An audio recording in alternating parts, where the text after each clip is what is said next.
Hello पिलामाने आज आमे षष्ठ श्रेणीर विज्ञान बहीटी पढ़िबा। पिलामाने आज आमे बहीटी को भल भाबरे पढ़िबा और बुझिबा। विज्ञान बहीर प्रथम अध्यायटी अछि खाद्यर उत्स। पिलामाने खाद्यर उत्स कहिले कौन बुझुछ ना आमे केउ जगारू खाद्यटी को पाउछे। उदाहरण स्वरूप आमे अंडाटी कोठू पाउचे, अंडा आमे कुकुड़ा ठारू पाउचे, ताहले अंडार उत्स किए कुकुड़ा। सेमती आमे जल कोठू पाउचे, नलकूपरू पाउचे, कूअरू पाउचे, झरणारू पाउचे, नदीरू पाउचे, ताहले जलर उत्स किए ना ट्यूबवेल नदी। आमे जेउ ठारू जिनिस को पाए सी होउची ताहार उत्स। ताले पिला माने चलो एबे विषयटी को पढ़िबा। प्रत्येक जीवर वैशिष्ट्य होउची जन्म, वृद्धि और विकास, प्रजनन और मृत्यु। एही समस्त कार्य पई ताहार खाद्य आवश्यक, कारण से खाद्यरू शक्ति पाई थाए, सेही शक्ति द्वारा से समस्त कार्य करि थाए। तेणु खाद्य को जीवन धारणर उत्स बोली धरा जाई थाए ओ एहा द्वारा जीवनर समस्त मौलिक आवश्यकता पूर्ण होई थाए। पिले माने ए जीव कौन? जीव जगत को दुई भागरे विभक्त करा जायछि। गोटे हैला जीव आ गोटे हैला निर्जीव। जीव कौन ना जहार जीवन अच्छी से हैला जीव। जीव माने कौन ना से चाल बुला करि पारुथबो, खेली पारुथबो, सानरू बड़ हेई पारुथबो, गोटे स्थानरू आ गोटे स्थान को जाई पारुथबो। जेमिति कि मनीष, जीवजंतु, वृक्षलता एमाने हेले जीव। निर्जीव कौन ना जहार जीवन नथिबो से हैला निर्जीव।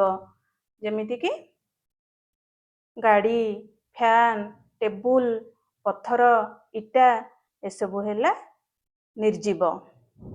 जीवर खाद्यर आवश्यकता रही थाए, कारण से खेल बुला करे, सानरू बड़ हुए, काम करे, सेतिपई शक्तिर आवश्यक रही थाए। ए शक्ति हमको कोठू मिली थाए ना खाद्यरू मिली थाए। तेणु जीव को खाद्यर आवश्यकता रही थाए। से खाद्य खाइले ए सबु कार्य करि परिबो। तेणु गोटे जीव को खाद्यर आवश्यकता रही थाए। एबे आमे पढ़िबा खाद्यर प्रकार। तुमे गत 2 दिन रे घरे जहा खाइच निम्न सारणी अनुसारे तुम खातारे लेख। पिले माने तुम बही रे देइथिबा सारणीटी को देख। प्रथम दिन और द्वितीय दिन रे तमे कौन कौन घरे सब खाइच ताहार गोटे तालिका प्रस्तुत करिबा। हला प्रथम दिन तमे भात खाइच, डाली खाइच, माछ खाइच, लुण, तरकारी, क्षीर एमती सब खाउछ ना नहीं? सब पिले माने भिन्न भिन्न खाद्य खाइथिबो। सेमती द्वितीय दिन रे किए रुटी खाइथिबो, किए मांस खाइथिबो, किए अंडा खाइथिबो। सब पिला माने भिन्न भिन्न खाद्य खाइथिबे ना नहीं? सारणी देखि आलोचना कर। तुमे सबुदिन समान प्रकार खाद्य खाउछ कि? तुम श्रेणीर समस्त पिला एका प्रकार खाद्य खाउछंती कि? तुम श्रेणीर समस्तंकर खाद्य तालिका को अनुध्यान कले आमे देखि परिबा जे समस्ते प्राय भात खाआंती। तुमे घरे भात किपरि रंधा हुए तुमे लक्ष्य करिछ कि? भात तैयारी करिबा पई कोन आवश्यक? पिला माने प्रतिदिन समस्ते किछि ना किछि अलगा अलगा खाइबा खाई थांती। किए घरे खेचोड़ी खाई थाए, किए भात डाली खाई थाए, किए भात डाली भजा, बा किए भात चिकेन तरकारी खाई थाए। समस्ते अलगा अलगा खाद्य खाई थांती। किंतु प्रायतः जदि समस्तंकर खाद्य तालिका को आमे अनुध्यान करिबा ताहले आमे देखिबा आमे समस्ते सबुदिन कोन खाई थाउ? भात खाई थाउ। कारण ओडिशार प्रिय खाइबा कोन? पखाळ नहीं? जेमती राजस्थान रो लोक माने से सब कोन खांती? बेसी रुटी खांती। आमे सेमती कोन खाई थाउ? भात खाई थाउ। पिले माने घरे भात रंधा हला बेले मा केमती भात रांधंती तमे लक्ष्य करिछ? कोन कोन भात रांधिले कोन कोन सामग्री रो आवश्यक होई थाए? चाउल, पानी नहीं? ताले चलो आमे आगु को पढ़िबा। ଏବେ ଆମେ ପଢ଼ିବା ଖାଦ୍ୟର ଉପାଦାନ ଓ ଉତ୍ସ। ତୁମେ ଦେଖିଥିବ ଭାତ ପାଇଁ ଚାଉଳ ଓ ପାଣି ଆବଶ୍ୟକ। ପାଣିରେ ଚାଉଳ ପକାଇ ରାନ୍ଧିଲେ ଭାତ ହୁଏ। ଭାତ ରାନ୍ଧିବା ପାଇଁ ଚାଉଳ, ପାଣି ଓ ତାପ ଆବଶ୍ୟକ ହୋଇଥାଏ। ତୁମେ ଓ ତୁମ ସାଙ୍ଗମାନେ ତିଆରି କରିଥିବା ଖାଦ୍ୟ ତାଲିକାକୁ ଦେଖ। ସେଥିରେ ଥିବା ପ୍ରତ୍ୟେକ ଖାଦ୍ୟ ପାଇଁ କେଉଁ କେଉଁ ଉପାଦାନ ଆବଶ୍ୟକ ସାରଣୀରେ 1.2 ଦିଆଯାଇଥିବା ଉଦାହରଣକୁ ଦେଖି ଲେଖ। ହେଲେ ବହିରେ ଦିଆଯାଇଥିବା ସାରଣୀଟିକୁ ଦେଖ। ଖାଦ୍ୟର ନାମ ଦିଆଯାଇଛି ଏବଂ ଆବଶ୍ୟକ ଉପାଦାନର ନାମ ଦିଆଯାଇଛି। ହେଲେ ଦେଖ, ରୁଟି ପାଇଁ କ'ଣ କ'ଣ ଉପାଦାନର ଆବଶ୍ୟକ ରହିଛି? ଅଟା, ପାଣି, ଲୁଣ ଏସବୁକୁ ମିଶେଇକି କ'ଣ କରାଯାଏ? ନା ରୁଟି ତିଆରି କରାଯାଏ। ସେମିତି ଡାଲମା ପାଇଁ କ'ଣ କ'ଣ ଜିନିଷର ଆବଶ୍ୟକ ରହିଛି? ବିଭିନ୍ନ ପରିବା, ନଡ଼ିଆ, ଡାଲି, ତେଲ, ଲୁଣ, ପାଣି, ପିଆଜ, ଲଙ୍କା, ହଳଦୀ ଏସବୁକୁ ପକେଇକି ଡାଲମା ତିଆରି ହୁଏ, ନାଇଁ? ସେମିତି ଯଦି ଆମେ ମାଛ ତରକାରୀ କରିବା, ମାଛ ତରକାରୀରେ କ'ଣ କ'ଣ ଆବଶ୍ୟକତା ରହିଛି? ମାଛ, ନାଇଁ, ଆଉ କ'ଣ? ଆଳୁ, ତେଲ, ଅଦା, ରସୁଣ, ମସଲା, ପିଆଜ, ଲଙ୍କା, ହଳଦୀ, ପାଣି ଏସବୁକୁ ବ୍ୟବହାର କରିକି ମାଛ ତରକାରୀ ତିଆରି କରାଯାଏ। ପିଲାମାନେ, ଏଥର ଆମେ ଜାଣିପାରିଲେ ଖାଦ୍ୟ ତିଆରି କରିବା ପାଇଁ କ'ଣ ସବୁ ଉପାଦାନର ଆବଶ୍ୟକତା ରହିଛି ଏବଂ ଏସବୁ ଖାଦ୍ୟର ଉତ୍ସ କ'ଣ। ଯେମିତିକି ପିଲାମାନେ, ଆମେ ରୁଟି ଖାଉଛେ, ରୁଟିର ଉପାଦାନ ଗୁଡ଼ିକ କ'ଣ? ନା ତାକୁ ତିଆରି କରିବା ପାଇଁ କ'ଣ କ'ଣ ଜିନିଷ ଲାଗିଲା। ଯେମିତିକି ଅଟା, ପାଣି, ଲୁଣ ଏସବୁ ହେଲା ରୁଟିର ଉପାଦାନ। ସେମିତି ଉତ୍ସ କ'ଣ? ନା ଅଟାଟି ପିଲା କୋଉଠୁ ଆସିଲା? ନା ଗଛରୁ ଆସିଲା। ତ ସେ ଉଦ୍ଭିଦ ହେଲା ଆର ଉତ୍ସ। ବୁଝିପାରିଲ? ମଣିଷ ଖାଦ୍ୟ ପାଇଁ ଉଦ୍ଭିଦ ଓ ଜୀବଜନ୍ତୁଙ୍କ ଉପରେ ନିର୍ଭର ହୋଇଥାଏ। ଏବେ ଆମେ ପଢ଼ିବା ପ୍ରାଣୀ ଓ ଉଦ୍ଭିଦ ଠାରୁ ମିଳୁଥିବା ଖାଦ୍ୟ। ତୁମେ ସାରଣୀଟି ପୂରଣ କରିସାରିବା ପରେ ଦେଖିବ ଯେ ଭିନ୍ନ ଭିନ୍ନ ଖାଦ୍ୟ ପ୍ରସ୍ତୁତ କରିବା ପାଇଁ ଆବଶ୍ୟକୀୟ ଉପାଦାନରେ ପାର୍ଥକ୍ୟ ଦେଖାଯାଏ। ବର୍ତ୍ତମାନ ଦେଖିବା ତୁମେ ଲେଖିଥିବା ଉପାଦାନ ଗୁଡ଼ିକ କେଉଁଠୁ ମିଳେ। ଏଗୁଡ଼ିକ ମଧ୍ୟରୁ କେତେକ ଉଦ୍ଭିଦ ଠାରୁ ମିଳିଥାଏ ଓ କେତେକ ପ୍ରାଣୀଙ୍କ ଠାରୁ ମିଳିଥାଏ। ଆଉ କେତେକ ଉପାଦାନ କିନ୍ତୁ ପ୍ରାଣୀ ଓ ଉଦ୍ଭିଦ ଠାରୁ ମିଳିନଥାଏ। ତୁମ ସାରଣୀରେ ଡାଲମାର ଉପାଦାନ ଗୁଡ଼ିକ ହେଲା ବିଭିନ୍ନ ପରିବା, ନଡ଼ିଆ, ଡାଲି, ତେଲ, ମସଲା, ଲୁଣ, ପାଣି, ପିଆଜ, ଲଙ୍କା ଓ ହଳଦୀ। ଏଗୁଡ଼ିକ ମଧ୍ୟରୁ ପାଣି ଓ ଲୁଣ ବ୍ୟତୀତ ସମସ୍ତ ଉପାଦାନ ଉଦ୍ଭିଦରୁ ମିଳିଥାଏ। କିନ୍ତୁ ପାଣି ଓ ଲୁଣ ଆମେ ଆମର ଆବଶ୍ୟକତା ଅନୁସାରେ ଉଦ୍ଭିଦରୁ ପାଇନଥାଉ।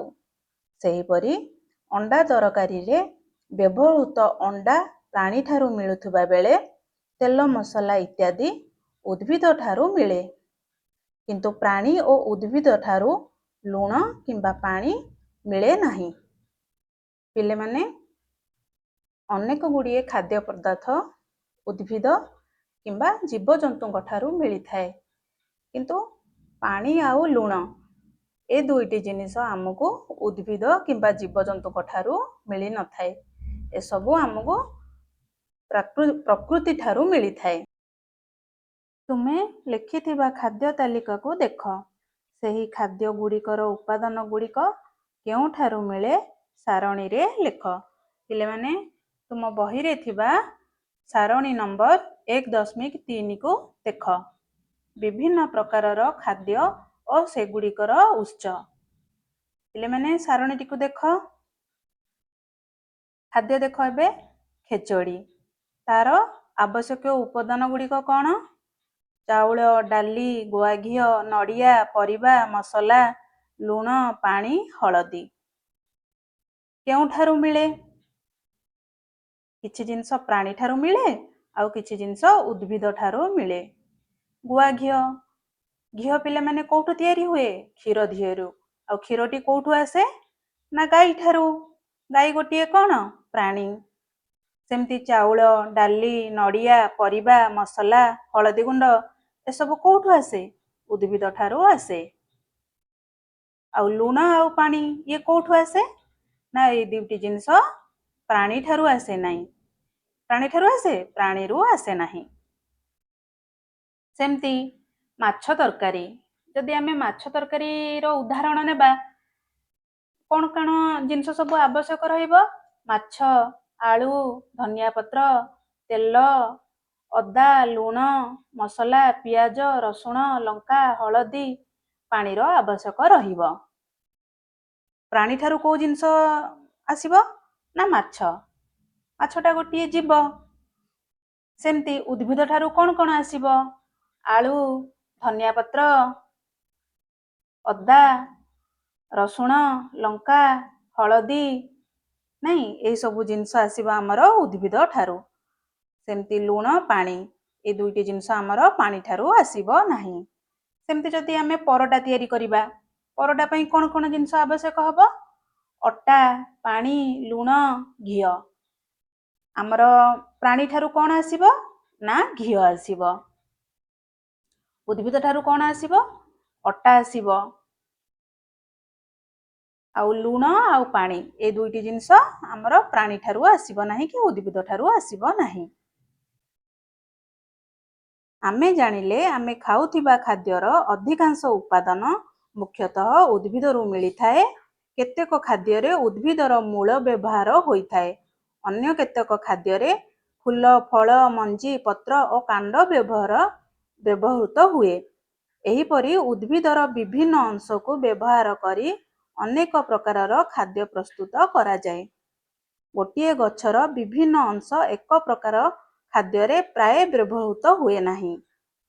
ତୁମେ ଏପରି କୌଣସି ଗଛ ଜାଣିଛ ଯାହାର ପତ୍ର, ଫୁଲ, ଫଳ ଓ କାଣ୍ଡରୁ ଖାଦ୍ୟ ରୂପେ ବ୍ୟବହାର କରାଯାଏ? ପିଲାମାନେ ଏଇ ଚିତ୍ରଟି ଦେଖ।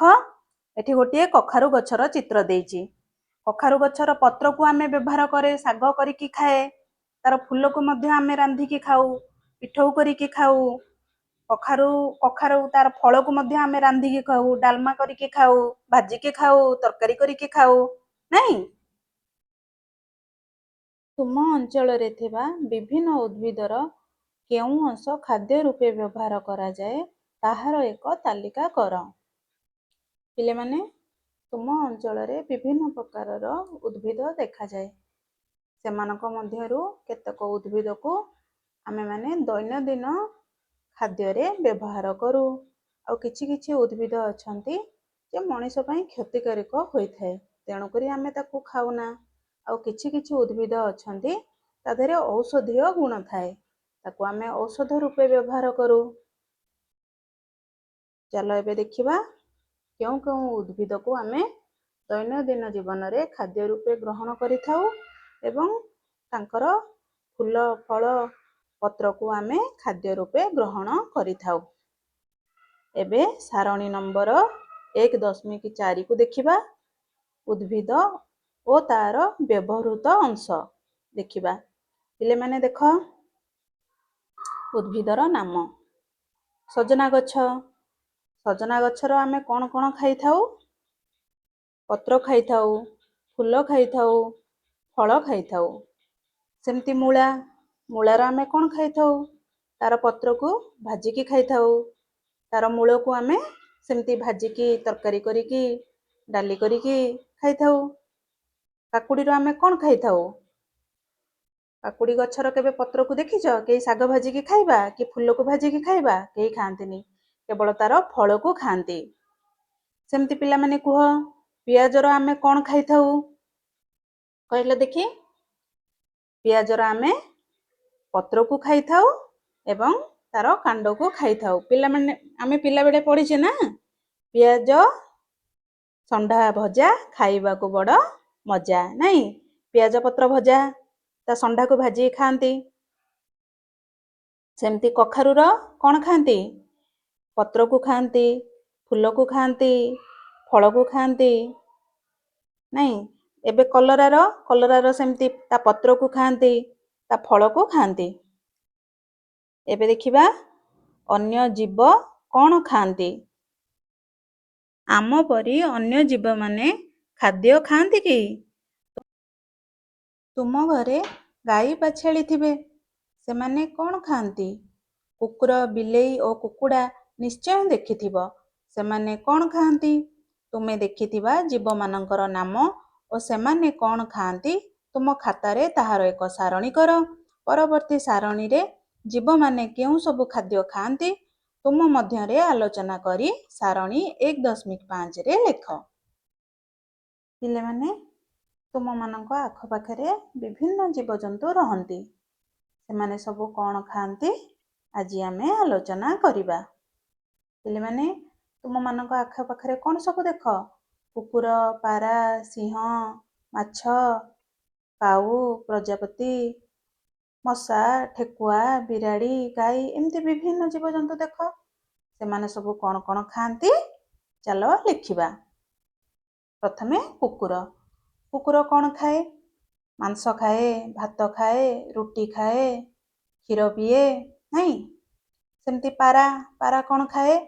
ଧାନ, ମୁଗ, ବିରି ଏମିତି ବିଭିନ୍ନ ଶସ୍ୟ ଖାଏ। ସେମିତି ସିଂହ କ'ଣ ଖାଏ? ସିଂହ ତ ଜଙ୍ଗଲରେ ରୁହେ। ସିଂହ କ'ଣ ଖାଏ? ମାଂସ ଖାଏ। ସେମିତି ମାଛ ବି ପାଣିରେ ରୁହେ। ସିଏ ଭାତ ଖାଏ, ଜିଆ, ବିଭିନ୍ନ ଛୋଟ ଛୋଟ ପୋକଜୋକ ଖାଏ। ସେମିତି ବୁଡ଼ିଆଣୀ କ'ଣ କରେ? ନା ଛୋଟ ଛୋଟ ପୋକଜୋକ ଖାଏ।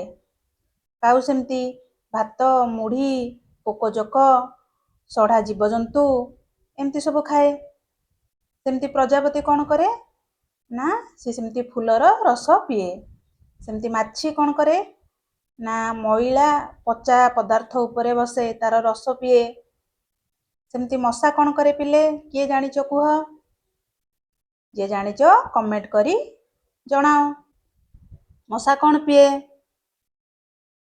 ମଶା ଜୀବଜନ୍ତୁଙ୍କ ଉପରେ, ମଣିଷ ଉପରେ ବସି ରକ୍ତ ପିଏ। ସେମିତି ଠେକୁଆ କ'ଣ କରେ? ଘାସ ଖାଏ, ପନିପରିବା ଖାଏ। ବିରାଡ଼ି ସେମିତି କ'ଣ କରେ? ମାଂସ ଖାଏ, ମାଛ ଖାଏ, ଭାତ ଖାଏ, ରୁଟି ଖାଏ, ମୂଷା ମାରିକି ଖାଇବାକୁ ଭଲ ପାଏ। ଗାଈ ସେମିତି କ'ଣ ଖାଏ? ପେଜ, ତୋରାଣୀ, ଘାସ, ଦାନା, ଚୋକଡ଼ ଏଇସବୁ ଜିନିଷ ଖାଇବାକୁ ଭଲ ପାଏ। ସାରଣୀ ଦେଖି କେଉଁମାନେ କେବଳ ପ୍ରାଣୀଜାତ ଖାଦ୍ୟ, କେଉଁମାନେ କେବଳ ଉଦ୍ଭିଦଜାତ ଖାଦ୍ୟ ଓ କେଉଁମାନେ ଉଭୟ ପ୍ରକାର ଖାଦ୍ୟ ଖାଆନ୍ତି ଆଲୋଚନା କର। ତୁମେ ଜାଣିଲ ପ୍ରତ୍ୟେକ ପ୍ରାଣୀ ଖାଦ୍ୟ ଖାଆନ୍ତି। କେତେକ ଜୀବ କେବଳ ପ୍ରାଣୀ ବା ପ୍ରାଣୀଜାତ ଖାଦ୍ୟ ଖାଇଥାନ୍ତି। କେତେକ ଜୀବ କେବଳ ଉଦ୍ଭିଦ ବା ଉଦ୍ଭିଦଜାତ ପଦାର୍ଥ ଖାଆନ୍ତି। ଆଉ କେତେକ ଜୀବ ଉଭୟ ପ୍ରାଣୀ ଓ ଉଦ୍ଭିଦଜାତ ପଦାର୍ଥକୁ ଖାଇଥାନ୍ତି। ଖାଦ୍ୟ ଖାଇବାକୁ ଆଧାର କରି ପ୍ରାଣୀମାନଙ୍କୁ 3ଟି ଶ୍ରେଣୀରେ ବିଭକ୍ତ କରାଯାଇଥାଏ। ଯେଉଁମାନେ କେବଳ ଉଦ୍ଭିଦ ବା ଉଦ୍ଭିଦଜାତ ପଦାର୍ଥ ଖାଆନ୍ତି ସେମାନେ ଶାକାହାରୀ। ଯେଉଁମାନେ କେବଳ ଅନ୍ୟ ପ୍ରାଣୀମାନଙ୍କୁ ଖାଆନ୍ତି ସେମାନେ ମାଂସାଶୀ ଏବଂ ଯେଉଁମାନେ ଉଭୟ ଉଦ୍ଭିଦ ଓ ପ୍ରାଣୀମାନଙ୍କୁ ଖାଆନ୍ତି ସେମାନେ ସର୍ବାହାରୀ ଅଟନ୍ତି। ପିଲାମାନେ, ଶାକାହାରୀ କ'ଣ? ନା ଯେଉଁମାନେ କେବଳ ଜୀବଜନ୍ତୁ ନ ଖାଇକି ସାଧା ଖାଇଥାନ୍ତି, ଯେମିତିକି ଘାସ, ପତ୍ର, ବିଭିନ୍ନ ଗଛର ଲଟା ଯେଉଁମାନେ ଖାଇଥାନ୍ତି ସେମାନଙ୍କୁ ଶାକାହାରୀ କୁହାଯାଏ। ଉଦାହରଣ ଯେମିତିକି ଗାଈ, ଛେଳି ଏମାନେ ସବୁ କ'ଣ ଖାଆନ୍ତି? ଏମାନେ ବିଭିନ୍ନ ଗଛର ପତ୍ର, ଡାଳ, ଲତା ଏଇସବୁ ଖାଇଥାନ୍ତି। ତେଣୁ ଏମାନେ ହେଲେ ଶାକାହାରୀ। ସେମିତି ମାଂସାଶୀ କ'ଣ? ଯେଉଁ ପ୍ରାଣୀ ମାଂସ ଖାଇଥାଏ ସେମାନେ ହେଲେ ମାଂସାଶୀ। ଯେମିତିକି ବାଘ, ସିଂହ, ଭାଲୁ ଏମାନେ କ'ଣ କରିଥାନ୍ତି? ନା ଅନ୍ୟ ଜୀବକୁ ଶିକାର କରିକି ଖାଇଥାନ୍ତି। ତେଣୁ ଏମାନେ ହେଲେ ମାଂସାଶୀ ପ୍ରାଣୀ। ସେମିତି ସର୍ବାହାରୀ ମାନେ କ'ଣ? ନା ସେ ଉଭୟ ଜିନିଷକୁ ଖାଆନ୍ତି, ଶାକାହାରୀ ବି ଏବଂ ମାଂସାଶୀ ବି। ଯେମିତିକି ମଣିଷ, କୁକୁର ଏମାନେ କ'ଣ କରନ୍ତି? ନା ସାଧାକୁ ବି ଖାଆନ୍ତି ଏବଂ ମାଂସକୁ ବି ଖାଆନ୍ତି। ତ ଆକୁ ଆମେ କ'ଣ କହିବା? ସର୍ବହାରୀ। ପିଲାମାନେ ଏବେ ଦିଆଯାଇଥିବା ଉଦାହରଣ ଦେଖି ପ୍ରାଣୀମାନଙ୍କର ବିଭାଗୀକରଣ କରିବା। ପିଲାମାନେ ସାରଣୀଟିକୁ ଦେଖ। ଏଥିରେ ଦେଇଛି ଶାକାହାରୀ, ମାଂସାଶୀ, ସର୍ବାହାରୀ। ପିଲାମାନେ ଶାକାହାରୀ ଆମେ କ'ଣ ବୁଝିଲେ? ନା ଯିଏ ଘାସ, ପତ୍ର, ପନିପରିବା ଖାଉଥିବ ଏବଂ ସମ୍ପୂର୍ଣ୍ଣ ରୂପେ ଉଦ୍ଭିଦ ଉପରେ ନିର୍ଭରଶୀଳ ଥିବ, ତାକୁ ଆମେ ଶାକାହାରୀ ପ୍ରାଣୀ କହିବା। ପିଲାମାନେ ଏବେ ତୁମେମାନେ କୁହ, କାହାକୁ ଶାକାହାରୀ ପ୍ରାଣୀ କହିବା? କିଏ ଜାଣିଛ? କମେଣ୍ଟ କରି ଜଣାଅ। ଶାକାହାରୀ ଶ୍ରେଣୀରେ କୋଉ କୋଉ ପ୍ରାଣୀ ଯାଆନ୍ତି? ନା ଠେକୁଆ, ଛେଳି, ଗାଈ, ପାରା, ମାଙ୍କଡ଼ ଏସବୁ ଶାକାହାରୀ ପ୍ରାଣୀରେ ଯାଆନ୍ତି। ସେହିଭଳି ମାଂସାଶୀ, ଯେଉଁମାନେ ମାଂସ ଖାଆନ୍ତି, ଯେଉଁମାନେ ଖାଦ୍ୟ ଗ୍ରହଣ କରିବା ପାଇଁ ସମ୍ପୂର୍ଣ୍ଣ ରୂପେ ଜୀବଜନ୍ତୁଙ୍କ ଉପରେ ନିର୍ଭରଶୀଳ ରୁହନ୍ତି। ସେମାନେ ସବୁ କିଏ କିଏ? ନା ସିଂହ, ବାଘ, ଗଧିଆ, ବିଲୁଆ, ଓଧ ଏମାନେ ସବୁ କ'ଣ? ମାଂସାଶୀ ପ୍ରାଣୀ। ସେମିତି ସର୍ବାହାରୀ, ସର୍ବାହାରୀ ମାନେ କିଏ? ନା ଯିଏ ଉଭୟ ଜିନିଷକୁ ଖାଉଥିବେ, ଯିଏ ଉଭୟ ଉଦ୍ଭିଦ ଉପରେ ବି ନିର୍ଭର ରହୁଥିବେ ଏବଂ ଜୀବଜନ୍ତୁ ଉପରେ ନିର୍ଭରଶୀଳ ରହୁଥିବେ। ଯେମିତିକି କୁକୁର, କୁକୁରକୁ ଆମେ ରୁଟି ଦେଲେ ଖାଇବ, ଭାତ ଦେଲେ ଖାଇବ, ମାଂସ ଦେଲେ ଖାଇବ, ମାଛ ଦେଲେ ଖାଇବ, ତେଣୁ ସିଏ ହେଲା ସର୍ବଆହାରୀ। ସେମିତି ଆଉ କାହାର ଉଦାହରଣ ହେଇପାରିବ? କୁକୁର ଭଳି ବିରାଡ଼ି ହେଇପାରିବ, ମାଛ ହେଇପାରିବ, କାଉ ହେଇପାରିବ, ମଣିଷ ହେଇପାରିବ। ଆଜିର ଭିଡ଼ିଓଟି ଏଇଠି ସାରିବା। ୟାର ନେକ୍ସଟ ଭିଡ଼ିଓରେ ଏହି ବିଷୟର ଅଭ୍ୟାସ କାର୍ଯ୍ୟ କରିବା ସହିତ ପରୀକ୍ଷା ଉପଯୋଗୀ ପ୍ରଶ୍ନଗୁଡ଼ିକୁ ଦେଖିବା। ଏହା ପୂର୍ବରୁ ତଳେ ଦିଆଯାଇଥିବା ନାଲି ରଙ୍ଗର ସବସ୍କ୍ରାଇବ୍ ବଟନକୁ କ୍ଲିକ୍ କରି ଚ୍ୟାନେଲଟିକୁ ସବସ୍କ୍ରାଇବ୍ କରିନିଅ।